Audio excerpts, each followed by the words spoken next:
안녕하세요. 전산회계 2급 제56회 기출문제 이론편 보겠습니다. 문제 1번. 유형자산에 대한 지출 내역이다. 자본적 지출로 처리해야 할 금액의 합계는 얼마인가? 이렇게 물었네요. 우리 일반 기업회계 기준에 자본적 지출에 해당하는 사례들, 수익적 지출에 해당하는 사례들 몇 가지가 딱딱 제시되어 있죠. 그것을 구분해 보라 이겁니다. 자, 건물의 냉난방 설비를 위한 지출이랍니다. 냉난방 설치 요거는 대표적인 자본적 지출 사례였죠. 오케이. 자본적 지출 묻고 있으니까 동그라미 이렇게 표시하면 되겠죠. 두 번째, 회사 전체의 복사기의 토너 교체를 위한 지출. 단순히 토너라는 부속품을 갈아 끼는 거는 성능을 계속 똑같은 상태로 유지하기 위한 지출 대금입니다. 요거는 수익적 지출이니까 비용으로 처리되겠죠. 그래서 자본적 지출 아니다. 건물 외벽에 페인트를 칠하고 200만 원을 수선비로 처리했답니다. 수선비로 처리 뭐 이렇게 뭐 딱 단서를 줬다 그지? 비용으로 처리하는 수익적 지출. 그래서 건물의 페인트 칠 우리 일반 기업회계 기준에서 제시하고 있는 대표적인 수익적 지출. 그래서 자본적 지출 아니다. 네 번째요. 5년째 운행 중인 화물차의 엔진과 주요 부품을 교체하고 400만 원을 지출했는데 그 결과 내용연수가 4년이 연장되었대. 그래서 내용연수가 연장된다거나 아니면 성능이 좀 더 뛰어나진다. 성능이 올라간다. 개선된다. 그런 지출이다. 그거는 자본적 지출로 분류한다라고 되어 있습니다. 그죠? 그래서 요거는 자본적 지출이 맞다. 즉 자산 계정 과목으로 처리한다 이겁니다. 그죠? 그러면 요 첫 번째 사례는 건물이라는 자산으로 처리하는 회계 처리일 것이고 네 번째 사례는 차량 운반구라는 자산으로 회계 처리하는 사례겠죠. 그래서 답은 요것 두 개를 합한 금액. 자본적 지출인가 그죠? 그래서 2,400만 원 이렇게 답을 해야 되겠네. 답은 3번입니다. 됐죠? 그래서 그 실무적으로 보면 자본적 지출과 수익적 지출 구분이 매우 어렵거든요. 그래서 요런 거 문제 내기가 조금 조심스럽다고. 그래서 낼 수 있는 사례는 우리 일반 기업회계 기준에서 제시되어 있는 그런 사례들만 낼 수 있다 이겁니다. 그래서 우리 그런 사례들 본문할 때 조금 꼼꼼하게 봤죠. 그래서 그런 사례 정도만 좀 눈에 익혀두시면 충분히 푸실 수 있을 것입니다. 됐습니다. 문제 2번. 다음에서 밑줄 친 가와 나를 회계 처리한 경우 재무상태표 통합 표시될 항목으로 옳은 것은 읽어봅시다. 서울상사는 거래처에서 외상대금 500만 원을 회수해서 가 나왔습니다. 200만 원은 6개월 만기 정기예금에 가입하고 그렇게 적어놨네. 그러면 6개월 만기 정기예금이 어디로 분류되냐 이겁니다. 뭡니까? 금융상품이고요. 만기가 결산일로부터 1년 이내 도래하는 거죠. 단기 금융상품이다. 우리 또 하나 주의해야 될 포인트는 금융상품이라 할지라도 내가 취득할 당시에 만기가 3개월 이내 도래한다. 그러면 그거는 현금성 자산으로 분류된다. 그죠? 그것만 하나씩 체크하면 되겠네. 그런 언급 전혀 없죠? 그러면 일반적인 로직에 따라서 단기 금융상품으로 분류된다. 그러면 단기 금융상품 찾으면 되겠는데 없다 그지? 그러면 뭘 찾아야 될까? 통합 계정 과목 찾으면 되겠다 겁니다. 단기 금융상품, 단기 대여금, 단기 매매증권 세 개 합해가지고 뭘로 통합 표시한다고 했습니까? 단기 투자자산으로 통합 표시한다고 했죠? 그러면 가의 단기 투자자산 요게 와야 되겠네. 됐죠? 이제 나 봅시다. 나는 잔액은 당좌예금에 입금했답니다. 당좌예금이 어디로 분류되나 이겁니다. 당좌예금 대표적인 요구불 예금이니까 현금 및 현금성 자산으로 분류되겠죠. 그래서 나는 현금 및 현금성 자산으로 봐야 되겠다. 다음은 2번 되겠네. 그죠? 이렇게 푸는 것이었다. 그래서 통합 표시되는 계정 과목을 아냐? 그거 물어보는 문제였네. 그죠?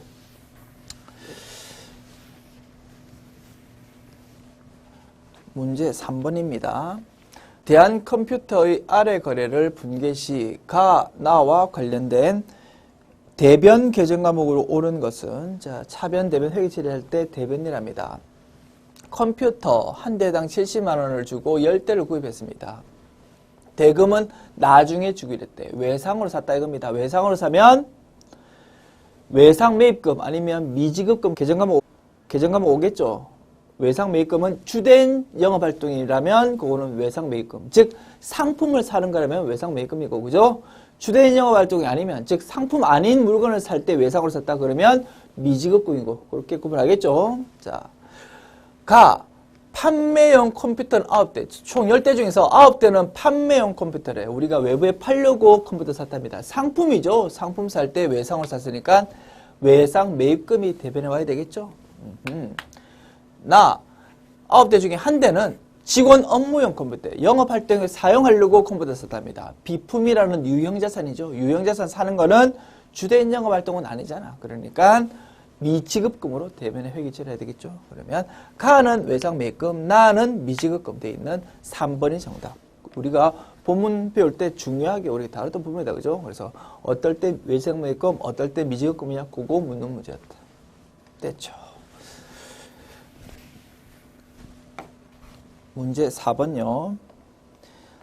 그림은 8월 중 갑 상품에 대한 내용이랍니다. 월말 재고액을 선입선출법으로 계산한 금액으로 옳은 것은, 선입선출법 나왔네. 그죠? 기말 재고자산의 단가 산정 방법 중에서 선입선출법으로 한번 계산해 바랍니다. 자, 상품 재고장 그려보면 되겠죠. 상품 재고장을 총계정원장 형식으로 왼쪽 오른쪽으로 한번 그려봅시다. 자, 수량으로 그냥 먼저 파악할게요. 처음에 10개 있었습니다. 그리고 8월 5일 날, 그죠? 20개를 샀습니다. 그리고 8월 10일 날 30개를 다시 샀습니다. 그리고 8월 20일 날 40개를 팔았습니다. 이런 거래죠. 그럼 수량으로 분석해 보면 판매 가능 상품에 해당하는 수량은 몇 개입니까? 10개, 20개, 30개니까 60개 되겠죠. 자, 그러면 왼쪽도 60개, 오른쪽도 60개 이렇게 돼야 될 것이고, 40개 팔아먹었으면 몇 개 남았습니까? 20개 남았다 입니다. 그죠? 20개 남았는데 요거 단가를 산정해야 되는데 단가를 뭘로 산정한다고? 선입선출법으로 산정한다고. 선입선출법 산정하면 먼저 사온 게 먼저 팔리니까 남아있는 거는 가장 최근에 산 거, 그죠? 그게 남아있다. 그러면 20개가 언제? 요 맨 마지막 날에 산 요 30개가 20개로 지금 남아있는 거지. 그지? 그러면 30개 요거는 단가가 얼마였습니까? 한 개 1,200원씩 준 거죠. 그러면 요거 나눌 필요도 없네. 그냥. 그죠? 그래서 20개 곱하기 개당 1,200원이다. 뭐 이렇게 구하면 되는 거지. 그죠? 20개 곱하기 1,200원. 24,000원. 요게 정답이 되겠네. 그지? 그리고 만약에 선입선출법으로 매출 원가를 구해라. 그러면 판매 가능 상품 금액 있죠? 요 금액으로 딱 구한 다음에 요 24,000원을 빼면 요 매출 원가에 해당하는 금액이 나오겠지. 여기서는 월말 재고액 요거를 구하라고 했으니까 그냥 요것만 딱 구하면 여기까지도 갈 필요 없는 거지. 답을 구할 수 있겠다. 24,000원이 정답이니까 4번이다. 그지? 이렇게 구한다. 됐죠? 지웁니다. 문제 5번. 다음 항목들과 관련하여 회계 처리하는 경우 분계상 차변에 비용이 발생하는 경우가 아닌 것은, 그러면 차변, 대변 회계 처리 해보면 아는 거지, 그지? 그래서 차변에 비용이 아닌 다른 게 오는 거 찾아보랍니다. 상품을 매입하고 매입대금 50만원과 매입운임 3만원을 현금으로 지급했답니다. 매입대금 당연히 상품이라는 자산으로 처리하고, 매입운임이 중요하겠죠. 매입운임은 뭡니까? 상품 살 때 매입운임은 비용이 아니고 취득 부대 비용이니까 자산으로 처리한다고 했죠. 그래서 차변에 비용이 발생하는 경우가 아닌 것이 맞죠. 그죠? 그래서 동그라미 이렇게 치면 되겠지. 그지? 은행 차입금에 대한 이자 만원이 현재 미지급 상태랍니다. 아직 돈은 안 줬지만 우리 발생주에 따라서 당연히 차변의 이자 비용이라고 인식해야 되겠죠. 그리고 대변에는 미지급 비용이라고 부채를 기록할 것이다. 그지? 그러면 차변에 이자 비용이라는 비용이 발생하는 거지. 그지? 그래서 발생하는 경우가 아닌 것 찾는 거니까 이건 X 이렇게 표시하면 되겠죠. 그리고 거래처 직원의 결혼 축하금으로 현금 5만원을 지급했답니다. 대변에 현금 5만원, 차변에 복리후생비 5만원. 여기 적으면 되겠죠. 복리후생비 당연히 비용이다. 그지? 비용이 발생하는 경우가 많네. 그러면 여기 X라고 표시해야 되겠다. 그지? 자, 상품 운반용 트럭을 구입하면서 취득세 2만 원을 현금으로 지급했답니다. 취득세 뭡니까? 대표적인 취득 부대 비용이죠. 즉 자산으로 처리한다 이겁니다. 그러면 비용이 발생한 경우가 아닌 거죠. 이렇게 해가지고 가와 라가 돼 있는 것이 답이겠죠. 가라. 4번이 정답. 그죠? 그래서 우리 많이 다뤘던 거죠. 매입 운임 자산이다. 취득세 자산이다. 그리고 이런 거 아직 돈 안 줬더라도 비용을 인식한다. 발생지에 따라서 이런 것들을 우리 다 배웠던 포인트가 출제되는 것입니다. 됐죠?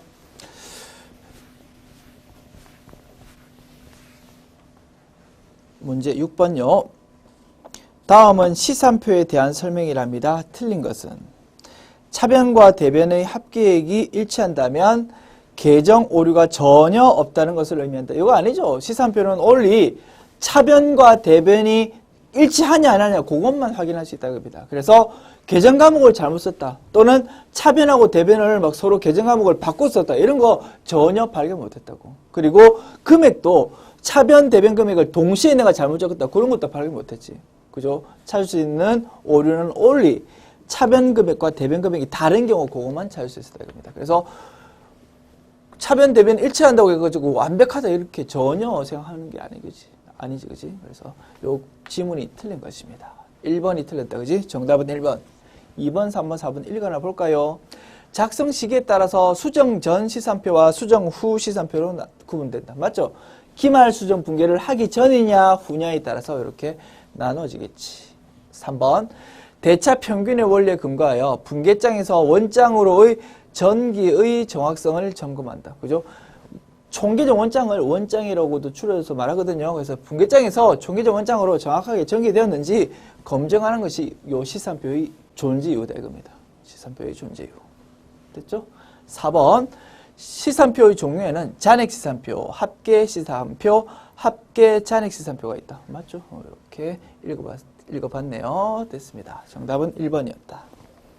문제 7번. 다음 중 손익계산서 항목이 아닌 것은? 자, 개발비 바로 정답이네. 그죠? 개발비는 무형자산이다. 즉 수익비용이 아니고 자산이다. 그지? 연구비 판매비와 관리비로서 비용이고요. 접대비 판매비와 관리비로서 비용이고 기부금 영업 외 비용으로서 비용이다.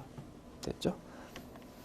문제 8번. 주어진 자료에서 단기 말 현재 손익계산서에 계상될 감가상각비는 얼마인가? 자, 단기 1월 1일 날 차량 운반거를 취득했거든요. 내용연수 5년이고 잔존가액 0원이랍니다. 취득가액이 1,000만 원인데 취득세가 20만 원 추가적으로 발생했나 보다. 그지? 취득세 뭘로 처리합니까?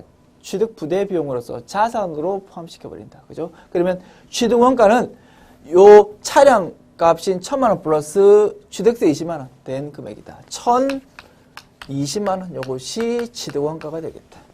됐죠? 잔존가액은 0이다.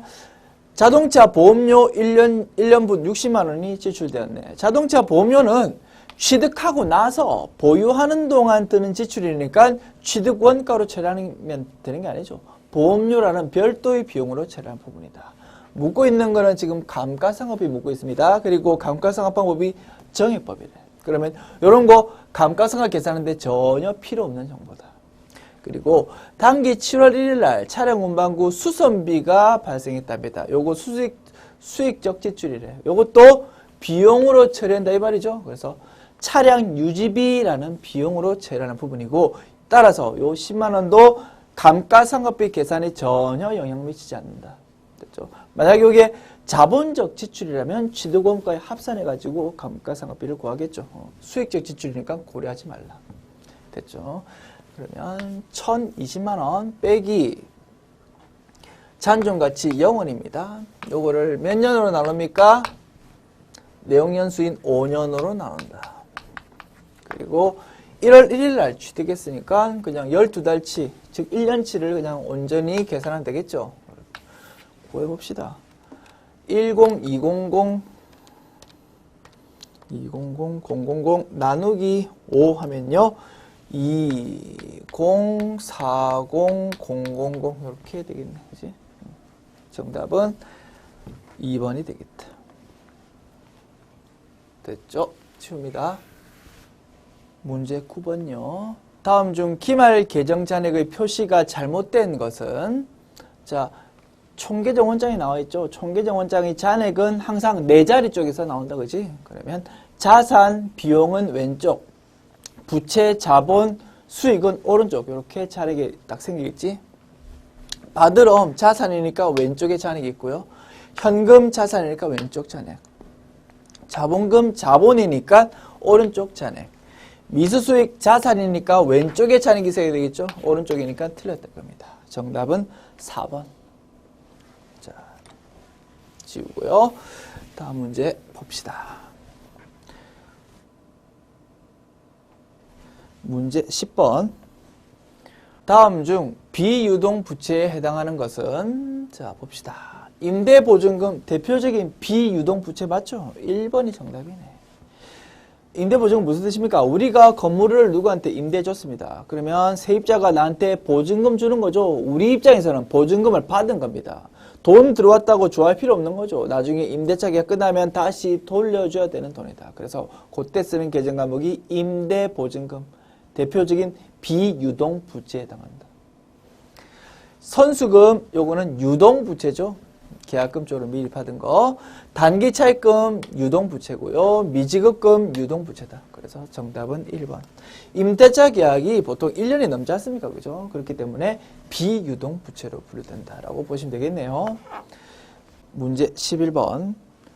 다음 중 영업 외 비용 및 영업의 수익에 해당하는 계정 과목끼리 올바르게 연결한 것은 찾아볼까요?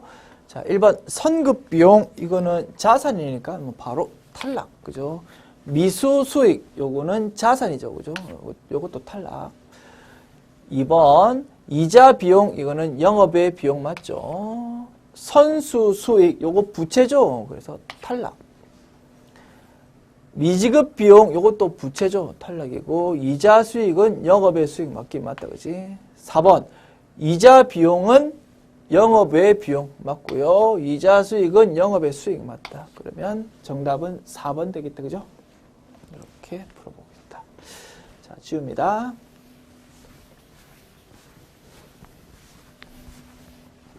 문제 12번입니다. 다음 중 감가상각 대상 자산에 해당하지 않는 것은 1번 비품, 2번 건물, 3번 토지, 4번 기기장치. 뭡니까? 토지죠. 그래서 유형자산 중에서 토지하고 건설 중인 자산은 감가상각 대상 자산이 아니다. 문제 13번 볼까요? 홍도상사는 기말결산 시 미지급된 상여를 계상하지 않았답니다. 이 경우 미치는 영향은 뭐 이런 식으로 문제 자주 나오죠. 그래서 어떤 잘못된 분계에 따라서 재무 영향이 어떻게 미치느냐 뭐 이런 문제 자주 출제되고 우리 여러 번 해봤죠. 자, 분석기법 첫 번째 출발점은 항상 분계에서 출발한다. 자, 회계처리 기말이 어떻게 됩니까? 미지급된 상여라면 아직 돈 안 줬지만 발생주에 따라서 비용을 인식한다 이거죠. 그래서 차변에 상여라는 비용을 인식하고요. 대변에 미지급 비용이라는 부채를 인식한다 이겁니다. 요런 분계를 해야 되는데 안 했답니다. 영향이 어떻게 됩니까? 요거 비용이고 요거 부채죠. 비용의 발생, 부채의 증가 이렇게 분석되는 거지. 거래 판례서. 자, 첫 번째는 분계를 파악한다. 두 번째는 거래 판례서에 입각해가지고 잘못된 요소를 파악한다. 그러면 비용이 지금 기록돼야 되는데 기록 안 됐으니까 비용이 과소, 그리고 부채도 기록돼야 되는데 기록 안 됐으니까 부채도 과소, 이렇게 파악하는 것이 2단계 되겠다. 3단계는 이러한 영향이 단기 순이익에 미치는 영향을 파악한다. 자, 수익은 아무런 변동 없는 상태에서 비용이 확 줄어들었다. 그러면 단기 순이익이 커지겠지, 그지? 그 다음 단계는 그러면 1단계, 2단계, 3단계 이렇게 정해본다, 그지? 4단계는 요 단기 순이익 영향을 자본 쪽으로 파악해본다. 자본으로 단기 순이익은 그 영향이 고스란히 자본으로 가죠. 자본이 커진다.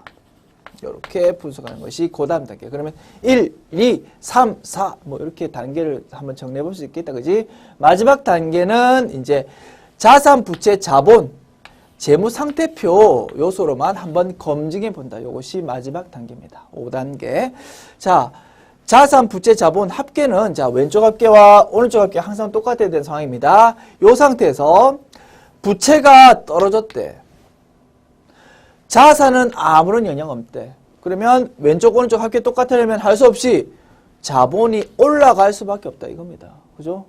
그러면 부채가 떨어지면 자본이 올라가는구나. 이렇게 검증이 가능하다 이겁니다. 그죠? 이렇게 검증하는 것이 마지막 5단계 이렇게 정리해 볼 수 있겠네. 뭐 굳이 단계로 정리하는 게 우습습니다만 워낙 이런 스타일 문제가 자주 나오니까 이렇게 한번 그 행동 지침을 한번 단계별로 정리해 보았습니다.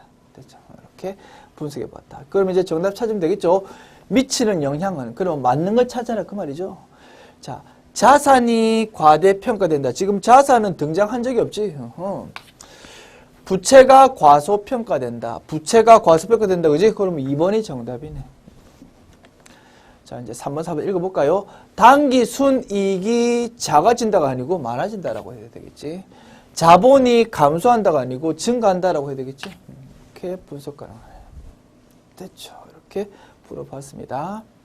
문제 14번. 다음 자료에서 시언상회의 총 비용은 얼마인가 봅시다. 기초자본, 기말자본이 나와 있고요. 추가 출자금, 총 수익이 나와 있네. 자, 감 오십니까? 기초자본에서 출발해가지고 추가 출자금 있으면 플러스 해야 되겠죠? 500만 원 추가 출자금 플러스하고 그리고 플러스 단기 순이익 있으면 플러스 합니다. 그죠? 그러면 기말자본 1,600만 원이 나와야 되겠다. 그죠? 빈칸 채우기지 뭐. 단기 순이익은 총 수익 빼기 총 비용이다 이겁니다. 총 비용 구해라 그지? 됐죠? 자, 그러면 단기 순이익 먼저 구해볼까? 자, 요 빈칸을 구하려면 1,600만 원 빼기 800만 원 빼기 500만 원 하면 되겠죠? 1,600만 원 빼기 800만 원 빼기 500만 원 하면요 300만 원 나오겠다. 요게 단기 순이익이래. 총 수익 빼기 총 비용은 300만 원이래. 그러면 총 비용 얼마입니까? 600만 원에서 300만 원 뺀 게 총 비용이죠. 300만 원이 정답이겠네. 3번이 정답. 됐죠? 자, 쉬웁니다. 문제 15번.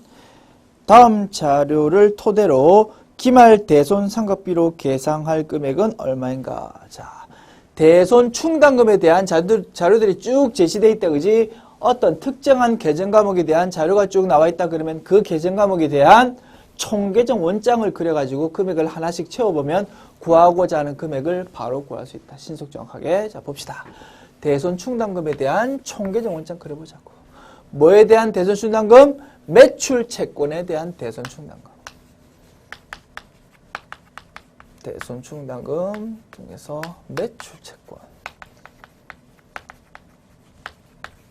자, 내 자리 어디입니까? 자산의 차감 항목이니까 부채하고 자리가 똑같겠죠. 오른쪽이 내 자리다. 기초금액이 여기 적힐 것입니다.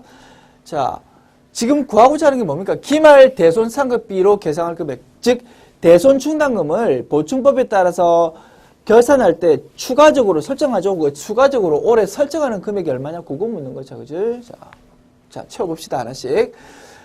기초 대손 충당금 잔액이 20만 원이래. 기초 금액이 20만 원. 이렇게 적으면 되겠고. 3월 3일 거래처의 파산으로 매출채권 8만 원이 회수 불능되었답니다. 대손 확정 회계 처리했다 이거죠. 그러면 대손 확정 회계 처리 떠올려 볼까요? 매출채권이라는 자산이 일단 대변으로 적히겠죠. 매출채권은 구체적으로 따지면 외상 매출금 또는 받으러 하면 되겠다. 그지? 그런데 지금 요 문제에서는 그냥 매출채권으로 언급하고 있으니까 그냥 매출채권이라는 걸로 생각해 보자고. 매출채권이라는 자산이 일단 대변으로 적혀가지고 날아갑니다. 자산의 감소가 8만 원 적히고요. 차변은 어떻게 기록합니까? 대손 충당금 있으면 먼저 가져오고요. 부족하면 대손 상각비로 처리하죠. 자, 요 상태에서 대손 충당금이 얼마 있습니까? 20만 원 대변에 있는 상태이죠. 그러면 차변에는 대손 충당금만 오면 충분하다 이겁니다. 8만 원이 그죠? 그래서 차변에 대손 충당금 8만 원이 기록될 것이고, 그러면 대손 충당금의 총계정 원장에서는 왼쪽에 8만 원 적히면 되겠다. 됐죠? 이제 세 번째요. 기말 매출 채권에 대한 대손 충당금은 15만 원이래요. 요것이 목표치랍니다. 기말 금액은 15만 원 돼야 된다. 끝났죠? 이제 그러면 오른쪽에 여기 추가 설정하는 금액만 채우면 되겠다. 빈값 채우기죠.